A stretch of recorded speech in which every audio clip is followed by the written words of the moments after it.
Dito sa Papa Dudut Stories, ikaw ay hindi nag-iisa.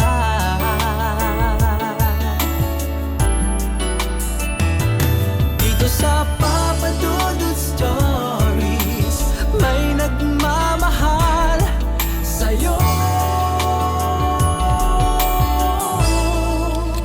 Papa Dudut Stories,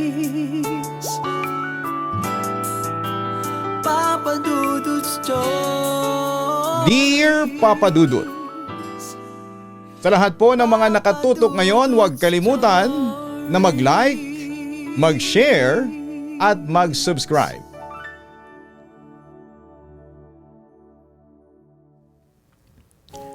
Dear Papa Dudut, itago mo na lamang ako sa pangalang Lisa. Isang single mom mula rito sa baryo ng San Miguel. Napakinggan ko ang inyong channel, ang Peking Healer, nasulat ng sakristang si Jonas. At habang pinakikinggan ko ang mga huling salitang iniwan niya ay parang binubuhusan ng kumukulong tubig ang buong katawan ko. Papa Dudut, totoo ang lahat ng sinabi niya. Pero huli na ang lahat para sa amin. Papa Dudut, ang akala ng buong baryo, ang bahay kalinga na ginawa ni Father Joaquin ay pintuan ng langit. Ang hindi nila alam, isa itong pabrika ng mga demonyo. At ang masakit ay isa ako sa mga tangang ina na mismong nagtulak sa sariling anak para lamunin ng kadiliman. Ikinakwento ko ito sa inyo hindi para kaawaan, kundi para magsilbing babala. Kung may marinig kayong batang may mabahong hininga at kakaibang ngiti sa inyong lugar, lumayo na kayo at huwag kayong lilingon. Papa Dudut, mag-isa kong tinaguyod ang anak kong si Nico. 13 taong gulang.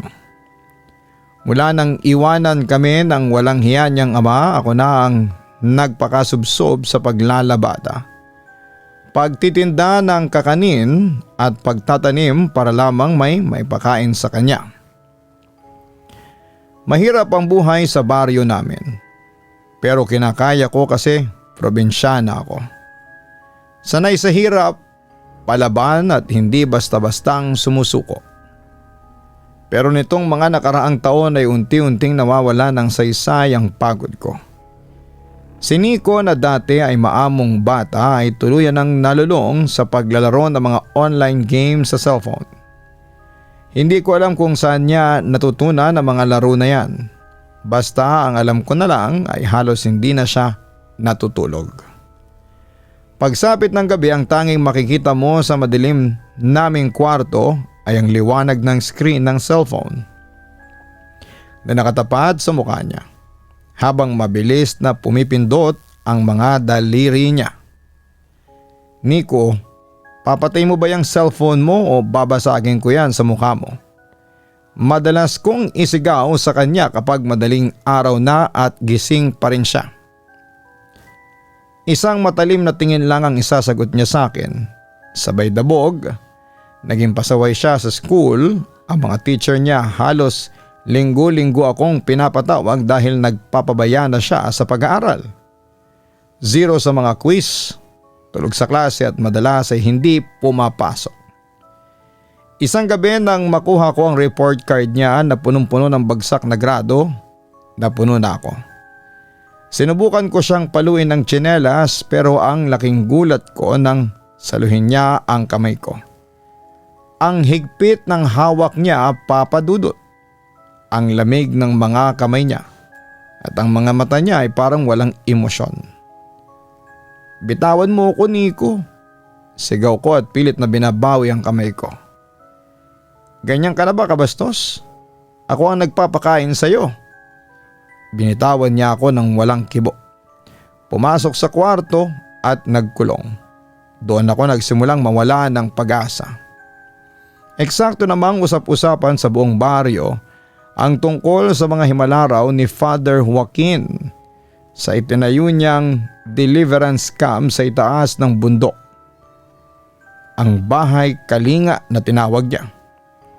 Sabi ng mga kapitbahay ko, ang mga kabataang nagwawala at nalululong sa kung ano-anong masasamang bisyo ay nagiging maamong tupa pagbaba mula roon. Si Celine na anak ng kapatid namin na dati raw ay nagsisisigaw sa gabi ay nakita ko mismo sa plaza na napakabait na at palagi pang nagdarasal. Bilang isang ina, desperado na maibalik sa matino ang anak, lumapit ako kay Father Joaquin. Papa Dudut, huwag kang mag-alala, Lisa. Malumanay ang boses ng pare nang kausapin niya ako sa simbahan. Papa Dudut, gwapo siya, charismatic at talagang bawat salita niya ay mapapaniwala ka. Dadalhin natin si Nico sa bahay kalinga. 3 araw lang ng pag-aayuno at matinding pagdarasal. Lalabas na ang masamang espiritu ng katamaran at pagrebelde sa katawan ng anak mo. Babalik siya sa iyo na isang bagong tao na. Umiyak akong nagpasalamat sa pare. Noong Lunes ng hapon, kahit na nagpupumigla si Nico, sinakay siya sa jeep ng parokya kasama ang ilang mga kabataan mula sa baryo. Kumakaway pa ako habang paakyat ang jeep sa madilim at masukal na bundok. Ang buong akala ko, ginagawa ko ang pinakamabuting desisyon para sa anak ko. Yun pala ang simula ng aking walang hanggang gabi. Matapos ang 3 araw, bumaba na ng jeep mula sa bundok ang anak ko. Patakbo akong pumunta sa plaza para salubungin si Nico. Nang bumaba siya, halos maiyak ako sa tuwa. Tuwid ang kanyang tayo, maayos ang suot na damit at blangko, ngunit kalmado ang kanyang mukha. Inay, bati niya sa akin. Napakatahimik ng boses niya. Walang kabuhay-buhay, pero hindi na siya nagdadabog. Salamat sa Diyos, anak, bumalik ka na. Niyakap ko siya ng mahigpit. Pero habang nakayakap ako sa kanya, naramdaman ko ang kakaibang tigas ng katawan niya. Para akong yumayakap sa isang tuod o sa isang sementong estatwa. At may isa pa akong napansin na napakalamig niya. Nang makauwi kami sa bahay, napansin ko kaagad ang malaking pagbabago sa kinikilos niya. Hindi na siya naghahanap ng cellphone. Hindi na siya naglalaro. Pero ang nakakatakot, halos hindi na siya gumagalaw. Maupo siya sa isang sulok ng sala, tuwid ang likod, at mananatili roon ng ilang oras na walang ginagawa. Hindi siya kumukurap ng madalas at madalas ay nakatingin lamang siya sa akin habang nagluluto ako o naglalaba. Isang hapon habang nag-ayos ako ng mga damit, lumingon ako sa kanya. Nakaupo pa rin siya sa sulok. Nakatitig ng diretso sa akin. Nico, may kailangan ka ba? Bakit ganyan kang makatitig? Tanong ko. Sinusubukang itago ang kabang unti-unting lumalaki sa dibdib ko. Hindi siya sumasagot. Tumitig lamang siya, Papa Dudut. Lumapit ako sa kanya at hinawakan ang mukha niya. Magsipilyo ka nga, Nico. Bakit ba bumaho ng ganyan ang hininga mo? Yon ang isa pang bagay na nakakabaliw. Simula nang buwaba siya mula sa bahay kalinga, nagkaroon siya ng hininga na parang amoy bulok na karne. Yung amoy ng daga na namatay sa ilalim ng cabinet ng ilang linggo. Napakabaho, Papa Dudut. Kahit na anong pilit ko sa kanya na magsipilyo, hindi siya sumusunod. Mananatili lamang siyang nakatitig sa akin ng walang kibo. Dahil sa lumalalim kong kaba, nagpa siya akong ibalik si Nico kay Father Joaquin sa parokya. Sinama ko ang bata. Pero laking gulat ko nang makaharap namin ang pare. Si Nico na napakatahimik at nakakatakot sa bahay ay biglang ngumiti ng napakagalang. "Magandang hapon po, Father," sabi ni Nico sabay mano sa pare. Normal ang boses niya, masigla at parang isang perpektong anak. "O Lisa, kumusta ang deliverance ni Nico? Nakikita mo ba ang grasya ng Panginoon?" Nakangiting tanong sa akin ni Father Joaquin. "Father, kasi sa bahay po ay napakatahimik niya at parang may kakaiba na sa kanya." "Lisa," pagputol sa akin ng pare. Hinawakan niya ang balikat ko. Normal lamang yan. Ang deliverance ay nag-iiwan ng matinding kapayapaan sa puso ng bata. Huwag mong bigyan ng kulay ang katahimikan niya. Masanay ka na maayos na ang anak mo. Tumingin ako kay Nico. Habang nakatalikod si Father Joaquin, tinignan ko ang anak ko. At ang mga labi niya ay dahan-dahang umunat sa isang napakalawak na ngiti. Isang ngiti na hindi abot sa kanyang mga mata. Doon ko nalaman na may maling-mali, pero walang maniniwala sa akin dahil sa harap ng pare. Napaka-normal niya. Kung ang mga tao sa baryo ay bulag sa pagbabago kay Nico, may isang nilalang na nakakaalam ng katotohanan. Ang aso ng kapitbahay naming si Aling Marites. Ang pangalan ng aso ay Tagpi. Dati bago umakyat si Nico sa bundok, matalik na kaibigan ng anak ko si Tagpi. Tuwing dadaan si Nico, laging nagpapawisik ng buntot ang aso at lumalapit para magpakamot. Pero nang makabalik na si Nico ay nagbago na ang lahat. Kinabukasan, natapos naming pumunta kay Father Joaquin. Lumabas si Nico sa bakuran. Natutulog noon si Tagpi sa ilalim ng puno ng mangga ng kapitbahay. Nang maramdaman ng aso ang paglapit ni Nico, bigla itong napabaliktad sa pagtayo. Ang mga balahibo sa likod ni Tagpi ay tumayo lahat at nagsimula itong umungol ng napakalalim. Napatigil ako sa paglalaba sa tapat ng poso. Pinanood ko sila, Papa Dudut. Si Nico'y nakatayo lamang ng tuwid, walang kibo at nakatitig sa aso.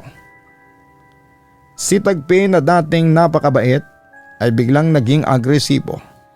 Nagsimula itong kumahol ng marahas. Lumalabas sa mga laway sa bibig at nanginginig ang buong katawan sa galit at sa takot. Parang nakakita ang aso ng isang dambuhalang halimaw sa harapan nito. Hinding-hindi lumalapit si Tagpi kay Nico. Sa halip ay umaatras ito habang patuloy. Ang marahas na pagkahol na parang pilit na itinataboy ang kung anong kadiliman na dala ng aking anak. "Nico, pumasok ka na rito sa loob," sigaw ko sa kanya. Dahan-dahang lumingon si Nico sa akin, sumunod naman siya, pero bago siya pumasok, narinig kong umungol ng mahina si Tagpi na parang umiiyak sa sobrang takot. Lumipas ang ilang araw na ganoon. Tuwing sisilip si Nico sa bintana ay magwawala si Tagpi sa labas. Hanggang sa sumapit ang isang gabing hinding-hindi ko makakalimutan. Katabi ko si Nico sa higaan. 12:00 na ng gabi. Pero hindi ako makatulog dahil sa mabahong hininga na humahalo sa hangin ng kwarto. Nakatalikod ako sa kanya nang maramdaman kong gumagalaw siya, Papa Dudut. Dahan-dahan siyang lumapit sa likod ko at ramdam ko ang lamig ng katawan niya na parang yelo na dumidikit sa balat ko. Bigla siyang bumulong sa mismong tenga ko. Ang boses niya ay naging dalawa, ang boses bata niya at isang napakababa at magaralgal na boses ng matandang lalaki na parang nanggagaling sa ilalim ng lupa. "Inay, maingay ang aso, patayin mo. Patayin mo si Tagpi," bulong niya. Nang mga sandaling marinig ko ang bulong na yon, Papa Dudut, may kung anong pumutok sa utak ko. Biglang nag-black out ang paningin ko. Nawala ang kontrol ko sa sarili kong katawan. Parang naging manonood na lamang ako sa loob ng sarili kong isipan habang ang katawan ko ay kusa ng bumangon. Nalula ako nang makita ko ang sarili kong kamay na kumuha ng itak. Lumabas ako sa dilim ng gabi sa kusina, naglakad patungo sa bakuran ng kapitbahay. Walang kaalam-alam si Tagpi. Nang lapitan ko siya, tinaas ko ang itak at marahas na ibinaba ko ito. Rinig na rinig ko ang huling iyak ng aso, ang tilamsik ng malamig na dugo sa mukha ko. Pero hindi ko mapigilan ang sarili ko.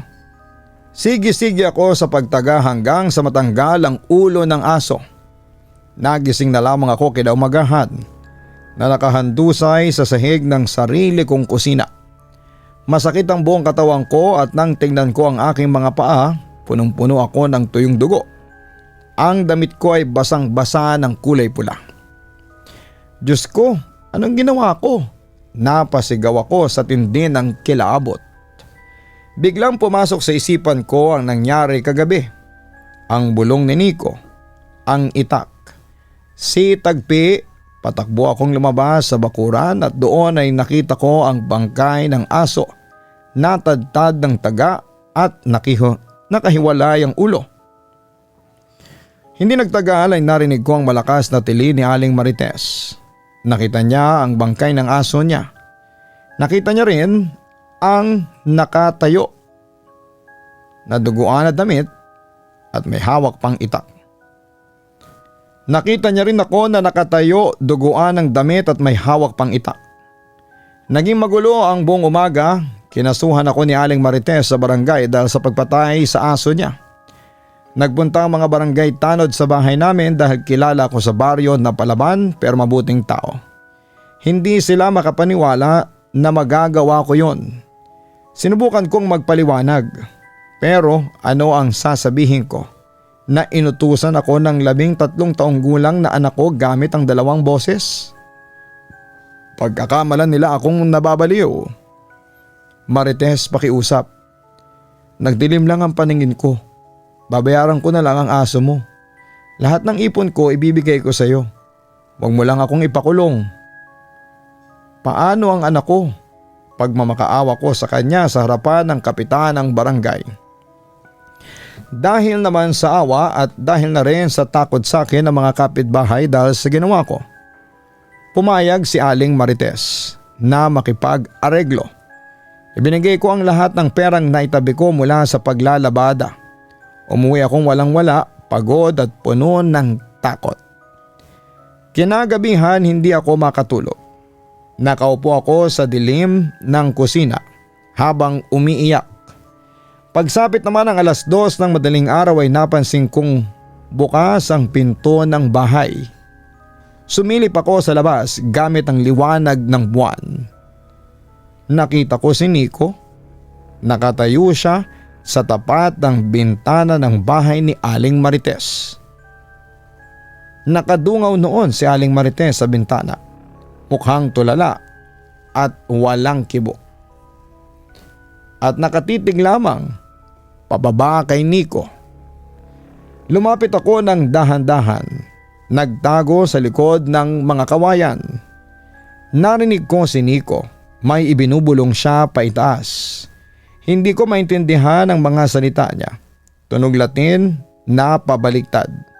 Mabilis at may kasamang malalim na halakhak ng matandang lalaki. Si Aling Marites naman ay dahan-dahang tumango habang tulala. Parang nahipnotismo siya.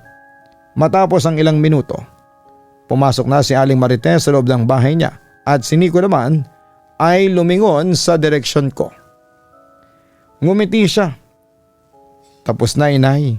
Bulong niya habang naglalakad pabalik sa bahay namin. Ilang oras lang ang lumipas bago mag-umaga, narinig ko ang malalakas na hiyawan at takbuhan ng mga tao sa labas. Nagkagulo sa bahay ni Aling Marites. Sumilip ako ang asawa at mga anak ni Aling Marites sa hysterical na umiiyak habang inilalabas ang katawan ng matanda. Nagpakamatay si Aling Marites. Ginamit niya ang kutsilyo sa kusina para laslasin ang sarili niyang leeg habang natutulog ang pamilya niya.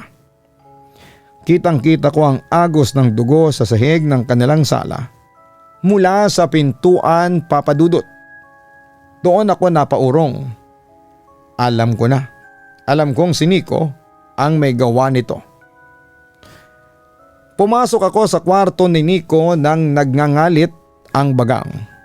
Pero nanginginig ang buong pagkatao ko. Nakaupo siya sa kanyang higaan. Tuwid ang likod at nakatingin sa dingding, Papa Dudut. Ikaw ang may gawa nito, hindi ba? Sigaw ko habang tumutulo ang luha ko. Pinatay mo si Aling Marites. Ano bang nangyari sa'yo? Sa itaas ng bundok na yan. Sino ka ba talaga? Dahan-dahang lumingon si Nico sa akin sa unang pagkakataon na hindi na niya itinago ang totoong anyo niya. Ako si Nico, inay. Pero hindi na lang ako mag-isa. Sabi niya. Ang boses niya ay tuluyan ng naging libu-libong tinig na nagsasalita ng sabay-sabay sa loob ng iisang katawan. Dito ko ginawa ang pinaka-kinakatakutang kong bagay. Tinitigan ko ng diretsyo ang kanyang mga mata. Papadudot ang pupil ng mga mata niya ay purong itim. Walang puti at nang tinitingnan ko ang reflection ko sa loob ng mga itim niyang mata, napasigaw ako sa tindi ng kilabot. Ang reflection sa mata niya ay baliktad. Ang ulo ko ay nasa ibaba at ang mga paa ko ay nasa itaas. At hindi lamang yon, Papa Dudut. Sa likod ng reflection ko sa mata, may nakita akong mga anino. Mga naglalakihang nilalang na may matutulis na kuko ng dambuhalang may ngiti, nakakapit sa likod ng aking anak. Nanonood sa akin at tumatawa ng walang tunog. Salamat sa pagdadala sa akin kay Father Joaquin, inay. Bulong ng halimaw gamit ang bibig ni Nico. Ang sarap ng dasal niya. Ang sarap ng takot ninyo. Dahil sa inyo, nabasag ang selyo. Handa na kami para sa buong bayan. Sa sobrang takot ko, tumalikod ako para tumakbo palabas ng bahay. Pero bago ko pa man mahawakan ang seradura ng pintuan, isang matigas na bagay ang tumama sa likod ng ulo ko. Nagdilim ang paligid ko at bumagsak ako sa sahig, Papa Dudut. Nagising ako na nakatali ang mga kamay at paa sa isang silyadong upuang kahoy sa loob ng sarili kong bodega sa likod ng bahay. Madilim, mabaho at ang tanging liwanag ay ang sikat ng araw na lumulusot sa mga siwang ng dingding na kahoy. Pumasok si Nico. May hawak siyang maliit na kutsilyo. Yung kutsilyong ginagamit ko sa paghiwa ng karne. Diyos ko, Nico, anak ko, pakiusap, wag. Umiiyak kong pagmamakaawa bilang isang ina. Pero walang awa ang demonyo. Lumapit siya sa akin ng walang emosyon. Tinapat niya ang kutsilyo sa pisngi ko at dahan-dahang inihiwa ito. Naramdaman ko ang hapdi ng pagbuka ng balat ko at ang agos ng mainit na dugo. Huwag kang maingay, inay. Kailangan nating mag-ayuno, hindi ba? Gaya ng turo ni Father Joaquin. Bulong niya. 3 araw ako doon, Papa Dudut.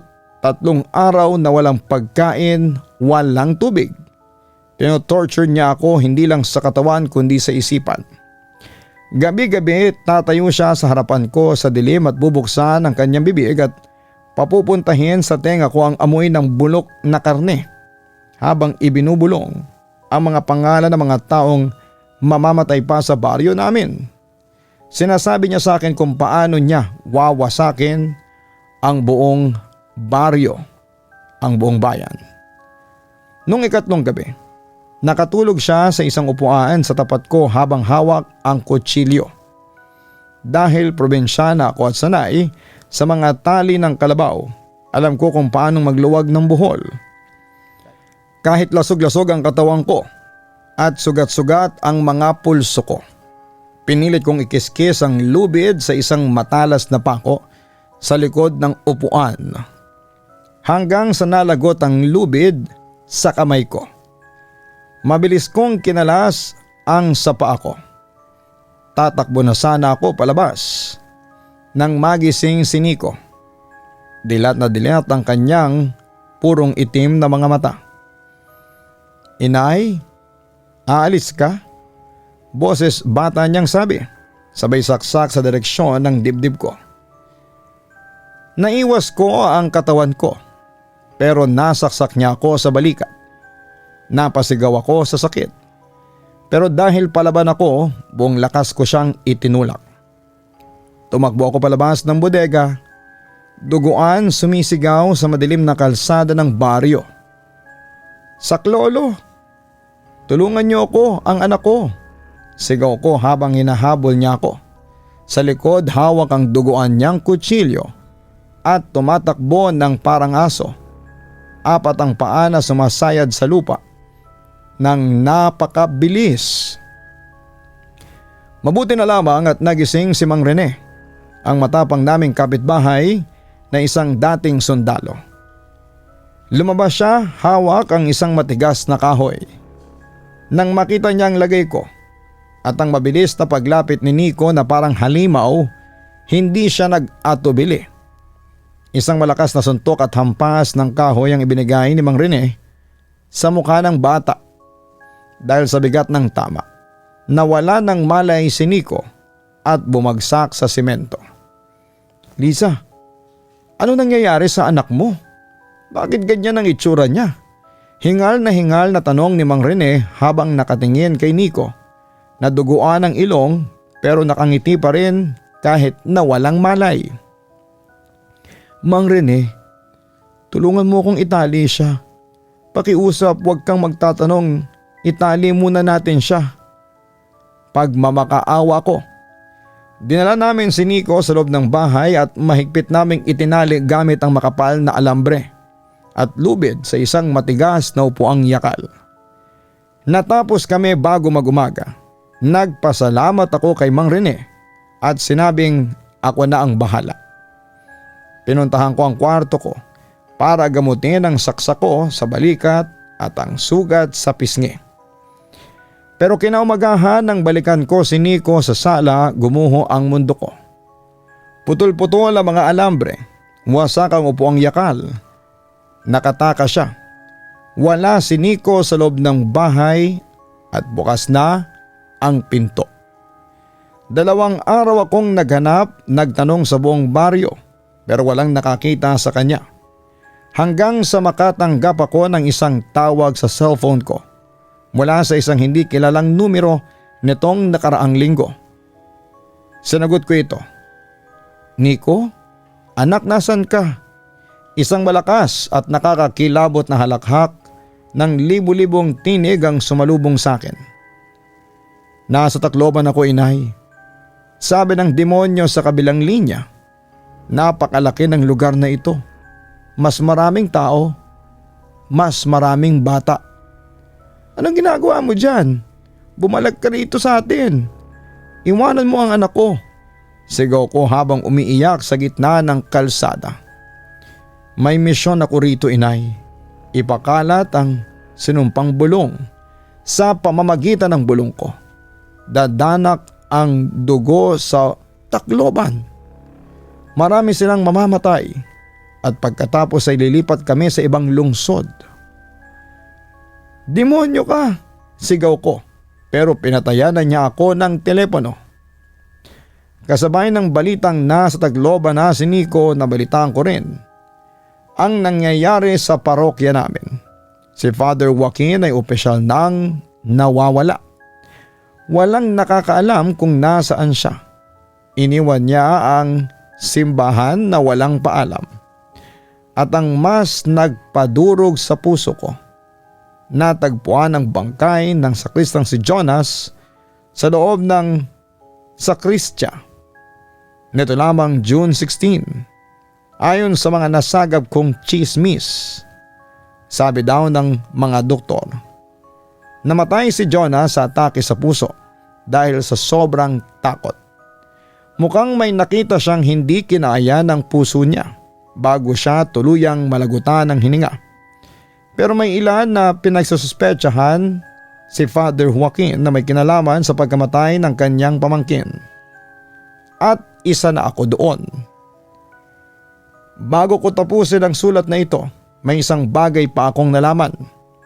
Ang mga unang batch na mga kabataang dinala sa bahay kalinga ni Father Joaquin na sina Celine at ang iba pa ay unti-unti na ring nawawala rito sa aming lugar. Nabalitaan ko sa mga magulang nila na umalis daw ang mga ito para magpunta sa iba't ibang lugar sa Pilipinas. May pumunta sa Maynila, may pumunta ng Cebu at may pumunta rin sa Davao. Katulad ni Nico, may dala-dala silang misyon. Ang ikalat ang boses ng demonyong si Abaddon sa pamamagitan ng bulag na pananampalataya ng mga tao. Kaya pakiusap, basahin mo ito sa inyong channel. Sabihin mo sa lahat ang mga senyales ng isang taong sinasapian ng demonyo.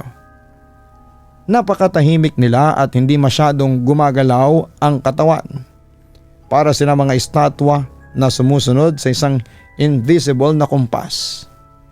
Madalas silang nakatingin lamang sa iyo ng walang kibo. Kahit na ilang oras kaya nilang tumitig ng hindi kumukurap. May amoy bulok na karne ang kanilang hininga. Isang amoy na hindi natatanggal ng sipilyo o mouthwash.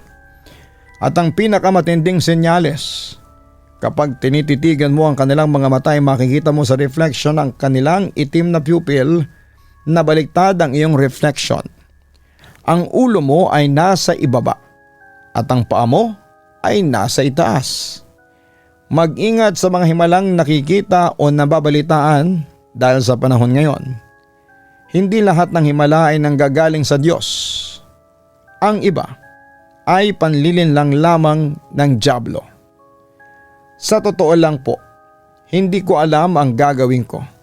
Wala akong kapangyarihan para pigilan ang paghahasik ng lagim ng kadiliman at hindi ko rin alam kung may maniniwala sa mga sinasabi ko. Dahil dito lang sa lugar namin ay baliw na ang tingin ng mga tao sa akin. Hindi sila naniniwala sa sinasabi ko hanggang sa napakinggan ko ang kwento ni Jonas sa inyong programa bago siya tuluyang mawala. Nagkaroon ako ng pag-asa. Oo, totoo ang lahat ng mga sinasabi niya. Magsisi na tayo sa mga kasalanan natin. Magbalik loob tayo sa Diyos. Huwag tayong magpaninlang sa mga gawaan ng demonyo. Gabayan tayo ng tunay na Panginoon. Ang inyong tagapakinig, Liza. Napakabigat at nakakatindig balahibo ang pinagdaanan mo, Lisa. Bilang isang ina, walang mas masakit kundi ang makitang ang mismong anak na inaruga mo ay naging kasangkapan ng ganitong uri ng kadiliman. Kahanga ang katatagan at tapang mo na lumaban at makatakas. Dahil kung naging mahina ka, baka isa ka na rin sa mga naging biktima ng sinumpang bulong na yan.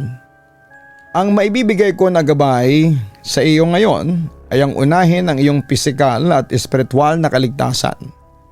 Huwag mo nang subukang harapin pa si Nico o ang mga bata mula sa bahay kalinga na ginawa ni Father Joaquin.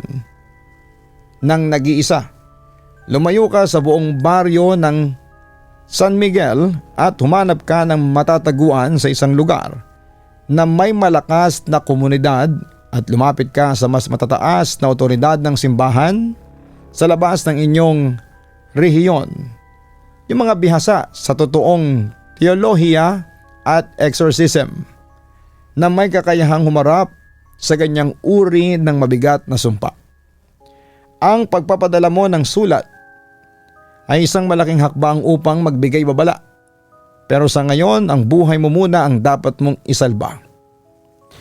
Ipapakita sa atin ng karanasang ito kung gaano kapanganib ang bulag na pananampalataya at ang labis na desperasyon. Madalas kapag tayo ay lubog sa mga problema ay naghahanap tayo ng mabilisang solusyon. Gaya ng pagdidisiplina sa isang anak.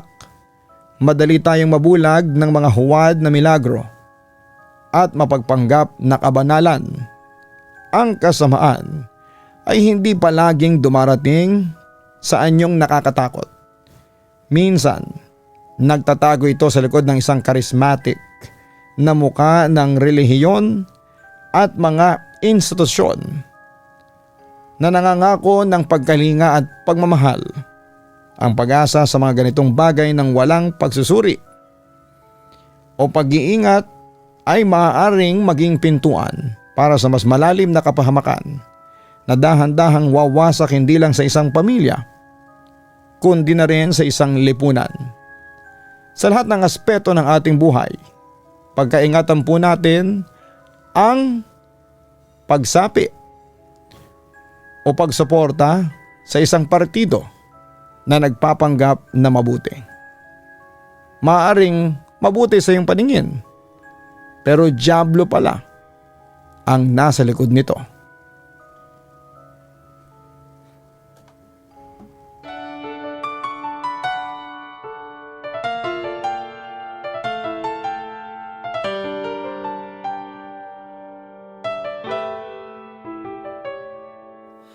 Ang buhay ay mahiwaga, laging may lungkot at saya. Sa Papa Dudut Stories, laging may karamay ka.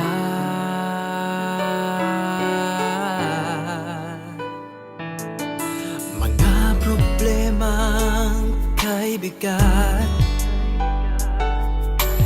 dito ay pakikinggan ka. Sa Papa Dudut Stories, kami ay iyong kasama. Dito sa Papa Dudut Stories, ikaw ay hindi nag-iisa.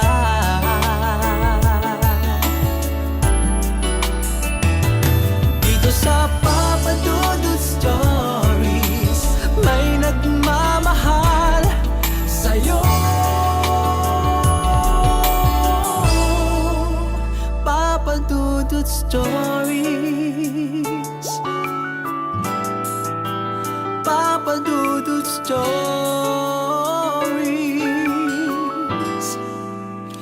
Papa Dudut Stories.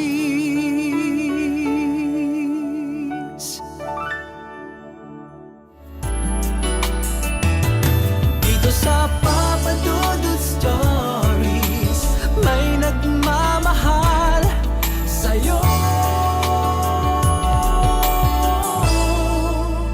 Papa Dudut Stories, Papa Dudut Stories. Hello mga ka-online, si Papa Dudut po ito. Nag-enjoy ka ba sa ating kwento ngayong araw? Huwag kalimutan na i-share, mag-like at mag-subscribe. Maraming salamat po